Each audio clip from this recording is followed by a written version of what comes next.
Hey, how you doing? It's Clayton here from howtodrawcomics.net and welcome to today's video, which is sponsored by Figurosity. In this video, we're going to be doing up an anatomy study of the male figure. But not just that, I'm also going to show you how to construct the male version of the mannequin model.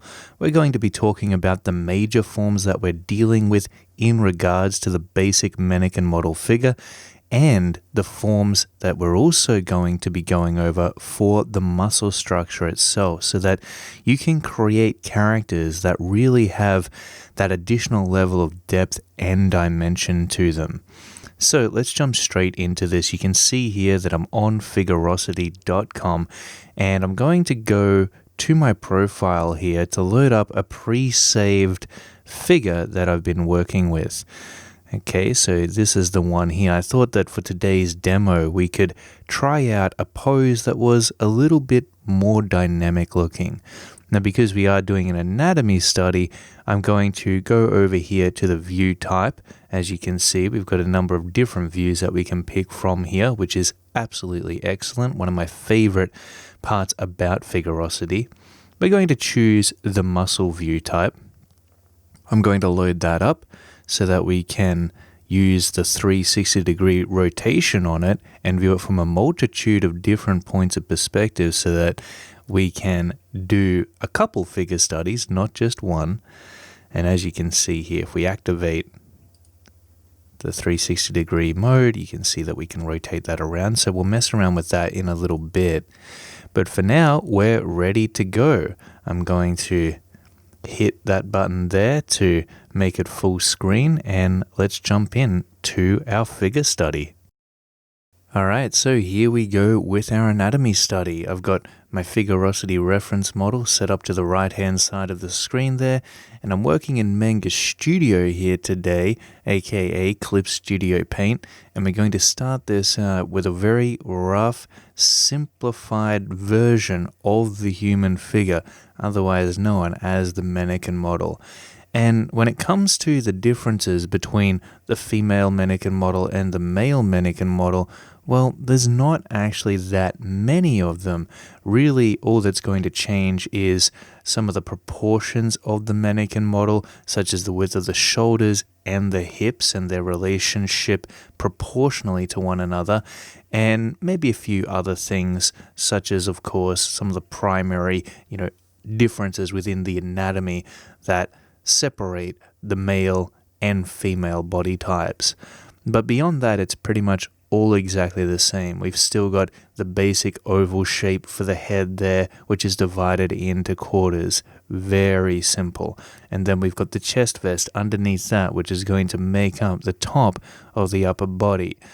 In between the chest vest and the pelvis, we're going to see this cylindrical form of muscle, which I like to refer to as the muscle tube, because that's essentially what it is. It's this flexible tube of muscle that allows the body to twist and rotate. It really makes up a majority of the torso's motion.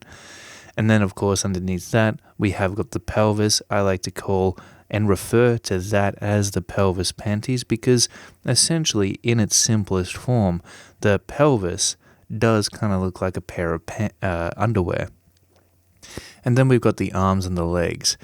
And the arms and the legs are really just made up of a series of interlinked cylinders that are joined by spheres, or ball joints, I guess you could think of them as, which allows them to move around and also enables us to think of the limbs in less of the complicated way that we would otherwise think of them. When you think about the arms and legs of a person and you're involving anatomy and that kind of thing, it can get very complicated very quickly.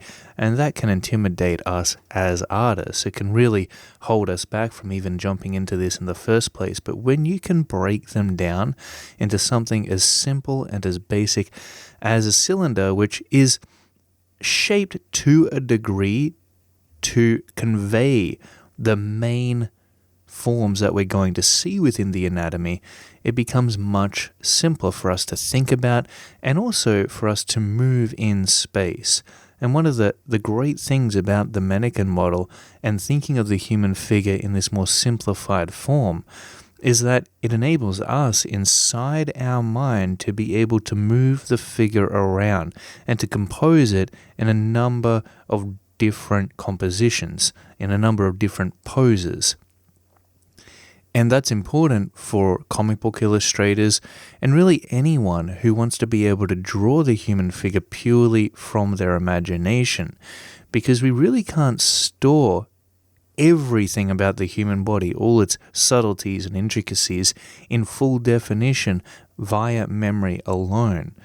We really have to figure out a way that we can optimize the way in which we store it into a much more simplified, generic, and basic level to make it easier to remember, so that by being able to recall it and redraw it, at least in that basic form, we can work in the more complex aspects of it once we've got that down. And this is very much the way in which I will draw out any character. Essentially, I'll start with this basic mannequin model figure, and that at least gives me a place to begin. Because when I've got that place to begin, it's so much easier and runs a whole lot smoother when it comes to adding in the anatomy in on top.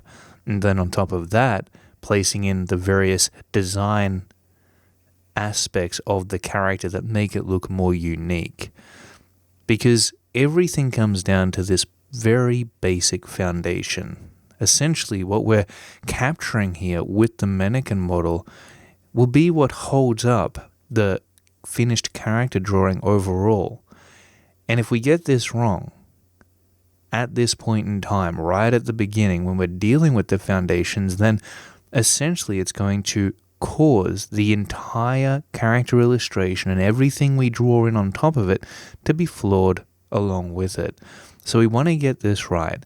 And there's really three things that we need to keep in mind that the mannequin model enables us to get down right off the bat in order to ensure the success of our character drawings. And that is what I like to refer to as the 3 Ps. The placement of the character on the canvas, how they're composed in relation to other characters, and the size at which they're placed. So the placement of the character, the pose of the character, of course, we want to know how they're going to be, how their body is going to be moving and how it's going to be presented. What kind of attitude and personality we want to come through in the body language as we pose that character. And then finally, we want to make sure that the proportions of the mannequin model figure all check out to enable us to make sure that the proportions of our finished character is accurate. What you can see me doing now is I'm laying in some cross-contour guidelines around the basic forms of the mannequin model. And I'm going throughout the entire figure here and I'm doing this. And one of the reasons as to why I'm doing that is to show you that we're not just dealing with flat two-dimensional shapes here. We're actually dealing with real three-dimensional forms.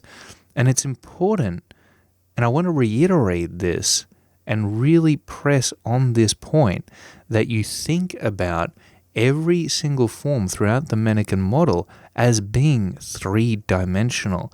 And you might even, as you draw it up yourself, if you're following along with this video, draw these guidelines out around your mannequin model in the exact same way, just to help you get into the correct mindset. Because when you start to think about your character as being three-dimensional, as being built from these 3D blocks, it enables you to ultimately come up with a character that looks three-dimensional because you're designing it, you're building it, you're constructing it with that in mind. Because if you're in a two-dimensional mindset, there's a very good chance that your character is going to come out looking somewhat flat and lifeless. It just won't pop off of the page in the same way. So think about the cylinders that make up the mannequin model, the spheres and the ovals, the chest vest, and the pelvis panties, and even the ball joints that link all of them together as being literally 3D blocks that are structured together to form the human figure. Now you can see me here laying in a few blue guidelines that are going to run between the shoulders there and the hips and also the knees. And that's there to help us as we're drawing up this pose from reference, ensure that we're getting the relationship between the tilt of the shoulders and the tilt of the hips and the positioning of the knees and even the elbows accurate. That helps us to keep in mind the perspective at which the character is being presented. So now with the mannequin model complete, we're ready to move on to the actual anatomy study, where we're going to be hanging the primary muscle groups of the male figure off of this very basic structure that we've created for it. And we're going to start out with the face. I won't get too deep into the muscle structures that we're dealing with concerning the facial features or anything like that. That's a little bit too outside the scope of this tutorial. However, I will say that when it comes to the muscle structure of the face, you're dealing with a lot of different components. And that's precisely what allows the face to be so expressive. And it's one of the reasons that when you look at a character or even a person in reality, one of the first areas that your attention will be drawn to is their face.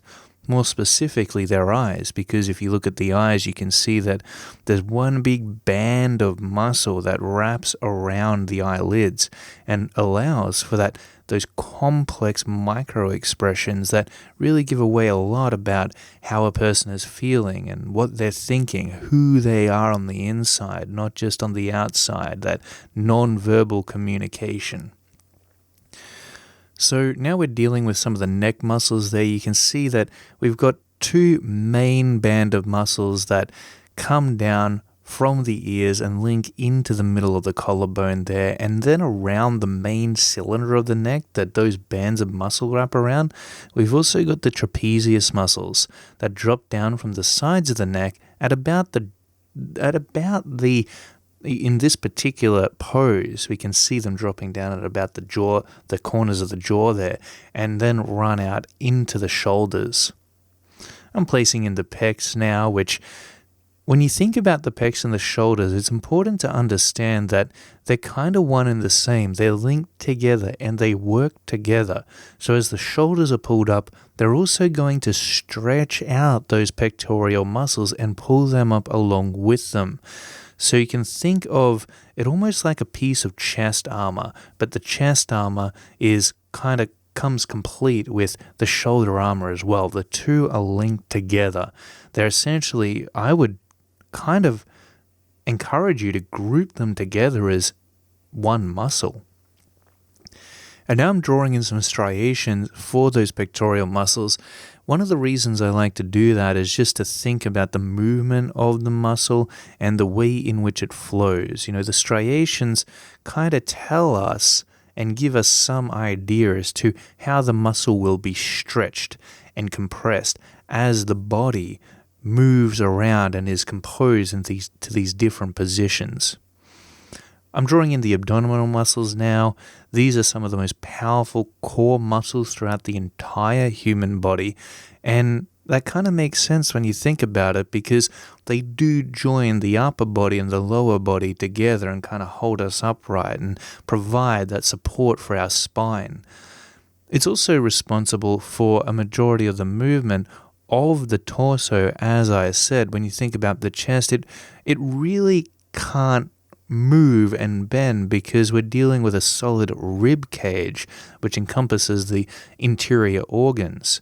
Of course, on top of that, we do have the pectoral muscles and whatnot, and that's really responsible for a lot of the lifting that we'll do with our arms and holding our bodies up if we're doing a push-up, for example. But for the most part, the bones themselves of the rib cage don't actually move around.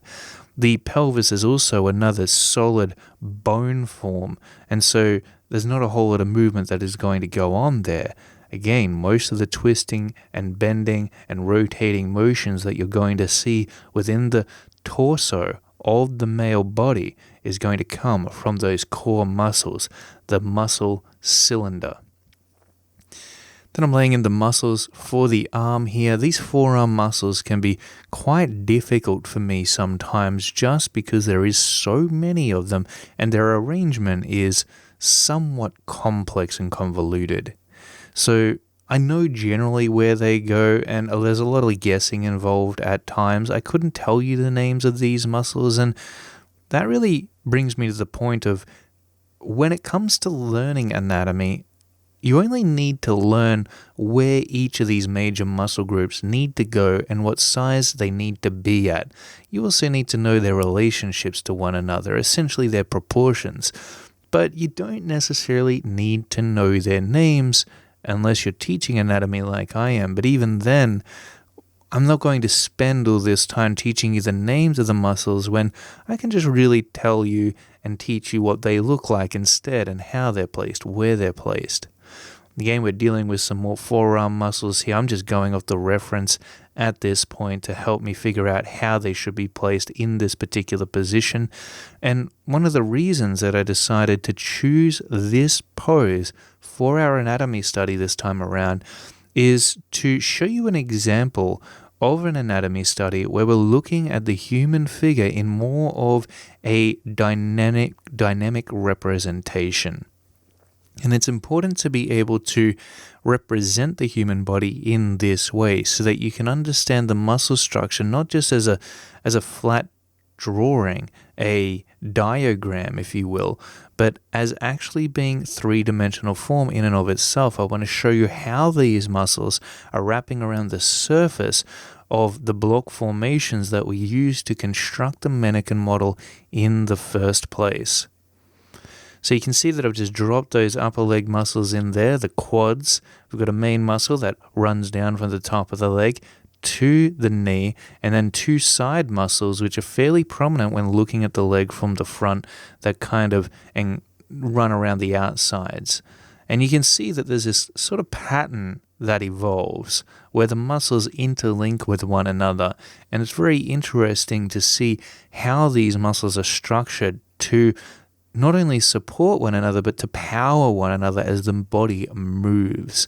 We really are dealing with a machine here, a powerful machine with a lot of different components that make it work. So now we're getting a look at the interior thigh of this particular leg. We've got that long band of muscle that runs down from the bottom of the lats, I believe, and all the way down to the base of the knee, where the lower leg joins onto the upper leg. And then around that, we've got that long muscle at the front of the leg, which drops down from the top of the hip all the way down to the knee, and then those two side muscles. And these three muscles in the upper leg really make up the quads. And then in the lower leg, we've got the calf muscles, which, are fairly easy to remember. I like to think, in fact, of the legs and their anatomy as just being the reverse of the arms and the arm anatomy. It's very interesting, actually, when you look at the arms and compare them to the legs and the way in which the muscles are structured in each, because if you look at, for example, the triceps on the back of the upper arm, they kind of look similar to the front of the leg here, which is interesting. And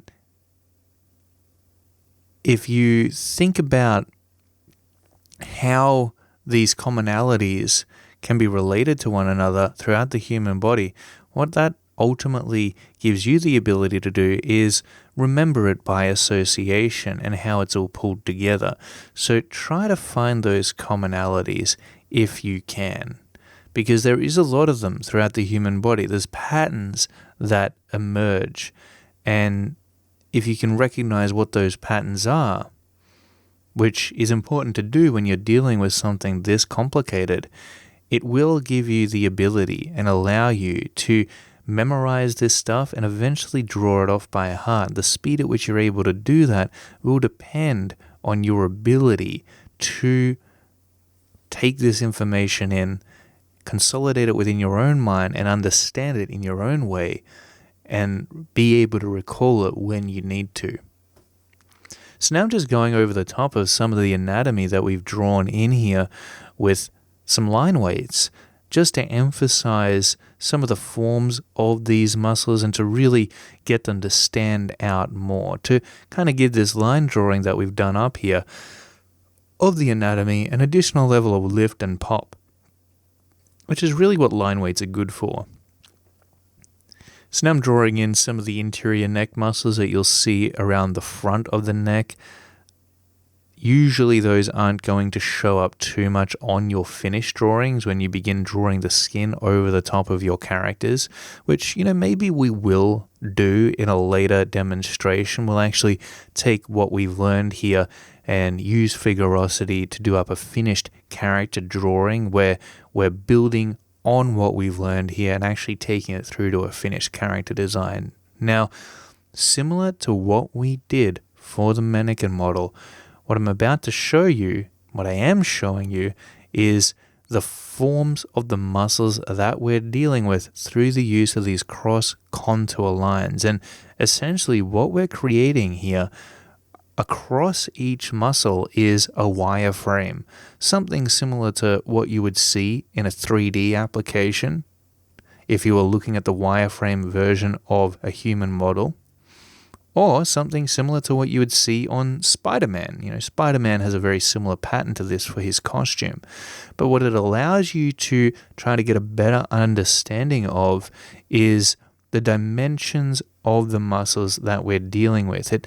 These cross-contour lines essentially are describing the surface of each one of these muscles. And I wanted to take the time to do this for each of them, just so that you get a sense of the muscle's form.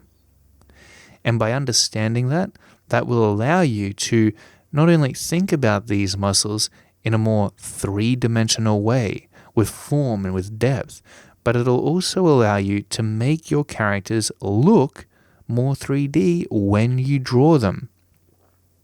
Beyond that, what's even better is you can take what you're learning here, understand it, and use it to foreshorten your characters when you are drawing them in these more dynamic poses, where you've got an arm or a leg coming forward at you straight out of the page.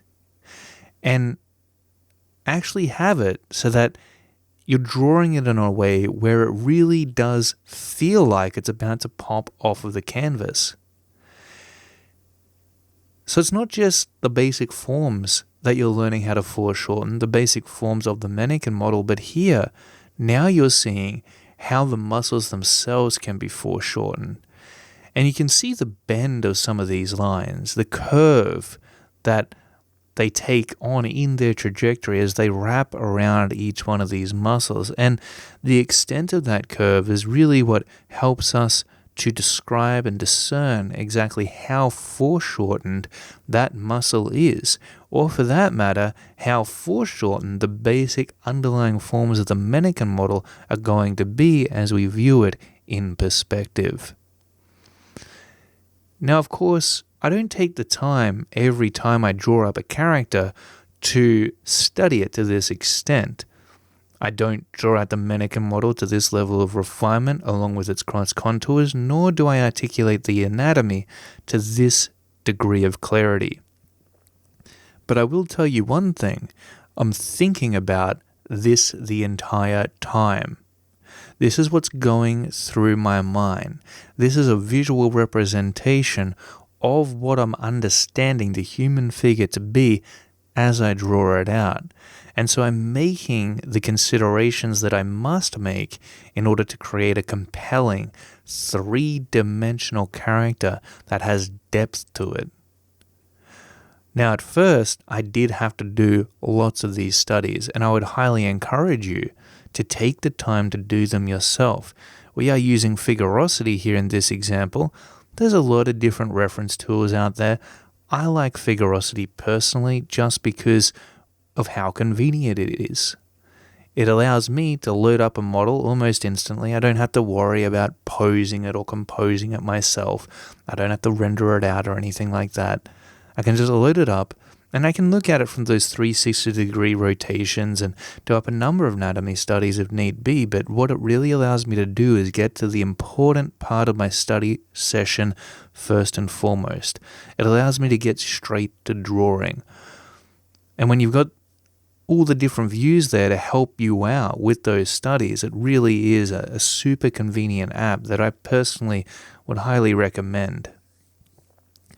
So now what I'm doing is I am taking advantage of that 360-degree rotation, and I'm starting to do up a few faster, quicker anatomy studies of the figure that we're dealing with here from a range of different viewpoints.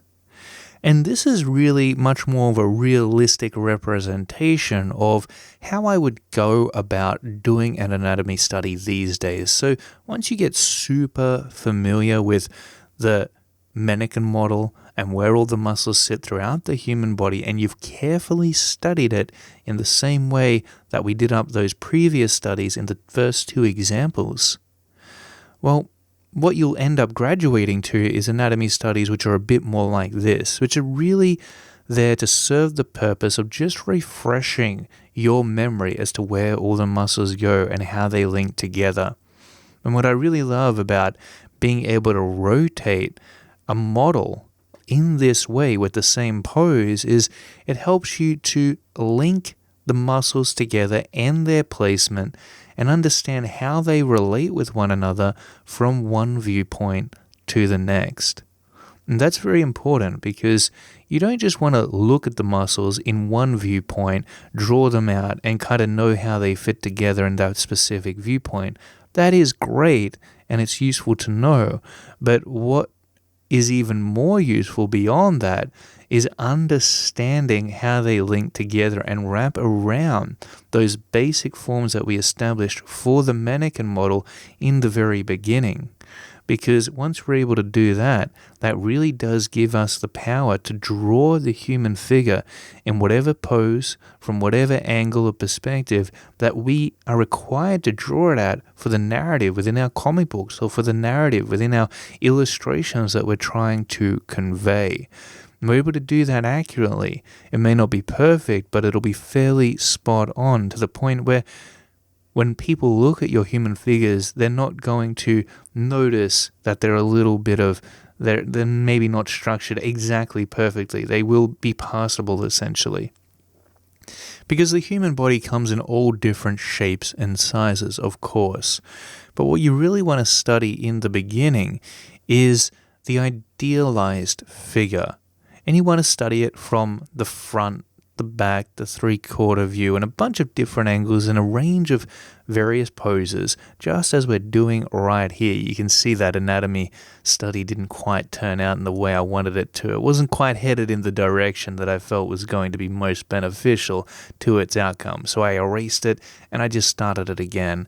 And that's really the beauty of these very quick anatomy studies, is each one only takes about 5 to 10 minutes to draw up, so you can erase them as needed and redraw them out if required without really losing a whole ton of time. And when you've invested a lot of time and energy into an artwork, into a drawing, even if it is just a sketch and anatomy studies, it can be very discouraging and it can cause you to be reluctant to start again to get a better outcome. But as you can see here, it was well worth it. I got a better flow within the pose and ultimately wound out with a much better representation of the human figure and its muscle structure in this particular stance.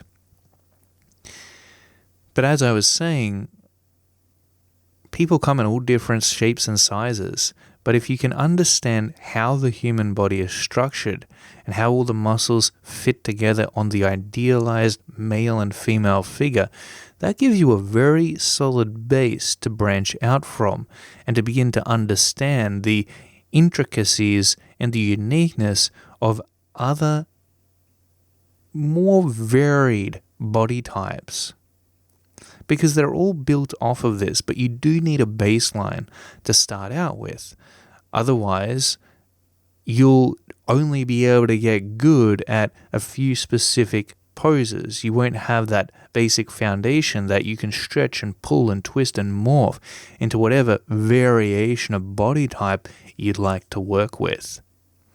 You also get a much clearer representation of how all the anatomy is structured on the idealized figure as well. It helps you to understand it a little bit easier, because if you're working with a more unique body type, you would understand how the muscles fit together for that unique body type, but you wouldn't really have an understanding of how the typical average body kind of fits together. It'd be skewed by that more unique variation. So it's just something to be aware of, and to know that even though you might be studying and drawing the idealized, average-looking human figure that is usually going to be relatively generic at first, even though you're starting out with that, you can branch off of it later on, and it's much easier to branch off of that because just like the mannequin model, that is essentially the foundation for all your figure drawings and all the characters that you're ever going to draw, regardless of how unique they are. So I'm just dropping in the anatomy around this last pose, really keeping it super rough. And in order to keep it this rough and loose, it's important to make sure that the grip on your stylus is relaxed, that you're not getting too caught up in the details.